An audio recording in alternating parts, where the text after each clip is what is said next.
To learn the good, the bad, and the reality of the nomadic lifestyle, click the subscribe button so you don't miss anything. Click the bell notification. Boy, what difference does a week make when you're a nomad?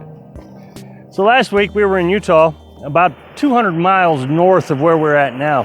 Well, I think the hottest it got was 109 degrees, daytime high, and then at night it would get down into the low 90s. I know a lot of people think that you should be able to plan that out better, but you know, that's all I do is I plan. And sometimes plans just don't go the way you expect. And so we spent a couple weeks in pretty hot temperatures, but we were able to adapt to it.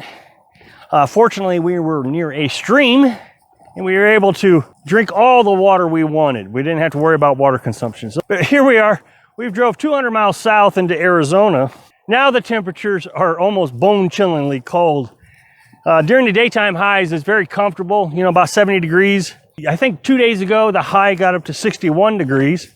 Last night, got to 37 degrees. But, you know, I turn on the generator and make a pot of coffee. The camper warms up pretty quick. This camper, I mean, a match can warm it up at 37 degrees. It really doesn't take much. The camper has kept us warm very easily with minimal propane usage, down to -2. As a nomad, you're constantly adjusting and constantly adapting to the environment. You know, rain and with snow, heat, cold, I mean, all of it. It's all there. No matter how hard you try, you're just not gonna outrun the weather. Although a lot of people seem to think that you can. Be careful with that thinking. You're gonna work very hard trying to plan things out and it's just not gonna work. But it really got me to thinking about our first several months in the lifestyle. You know, I made a video about this before. The 3 emotional developmental stages that you go through. Well, I've decided that there's actually 4, and later in life there may be 5, 6, 10. But right now I know that I'm at stage 4. But the first stage is the excitement stage. In the excitement stage, you're just ready to go. I mean, you're just moving. You're just going all the time. You don't stay the 2-week limits. You get to your spot, you enjoy it, and you're off to the next one because, you know, you want to see the world. You know, that stage lasts about 3 months.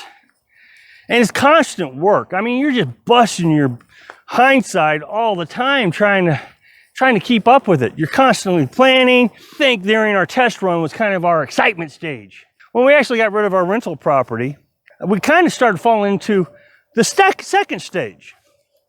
And the second stage is the stage I call the denial stage. In the denial stage, you're trying to convince yourself it's still exciting.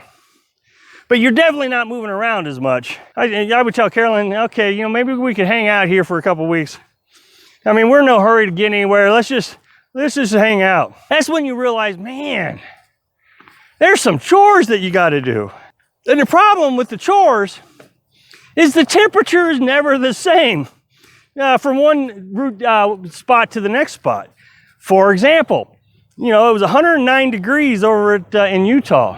When we would take a shower, the water was already pretty warm. It was warmer than our body heat, so we didn't need the water heater. Now, of course, in order to make our shower work, we still have to hook it up to the water heater, but I just kept the propane, I didn't connect the propane, so no flame would start.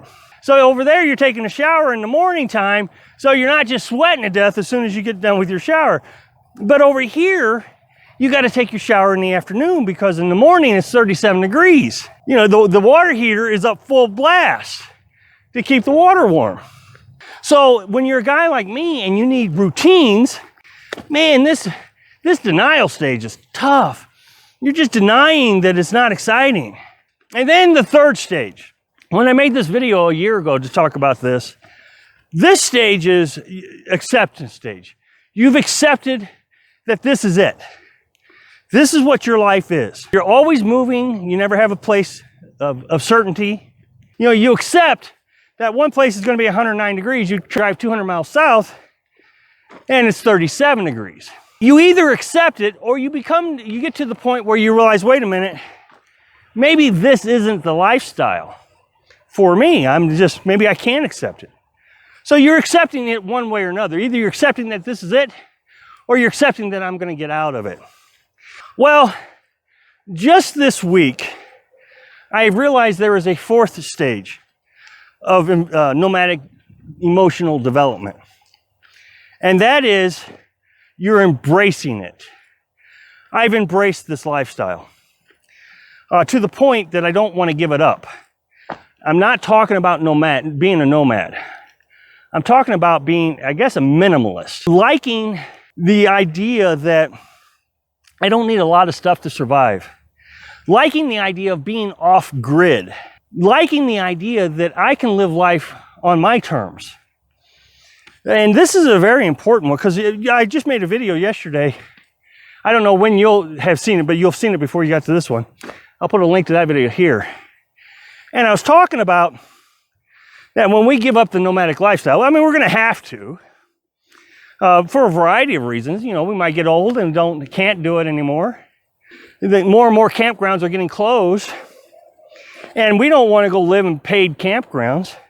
So we've decided that, you know, in a few years, whenever that is, whenever we decide, we're going to homestead and just get us a small little house. Small, I mean, we'll build it ourselves, or maybe we'll go to Home Depot and buy one of those sheds and be off grid using solar and generators and propane, heat, maybe even wood heat for emergencies.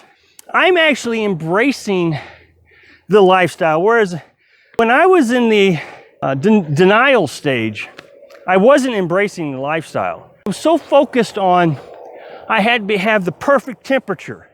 It just, everything had to be like it was in the house. And so the lifestyle has made me, I don't want to say tougher, I'm not saying I'm tougher, but has made me accept this journey I'm on, that this is what I like. I really do like being off grid, being a minimalist. When we were in Utah, I really did enjoy, for some reason, making my own water. And that's what I called it. By going down to the stream, collecting stream water, and filtering it, and chlorinating it enough that I could drink it. You know, there used to be this TV show, Pool Time. And he used to say, it's not really yours unless you build it. Well, I felt the same way about that water. It wasn't really mine until I made it. Thanks for watching.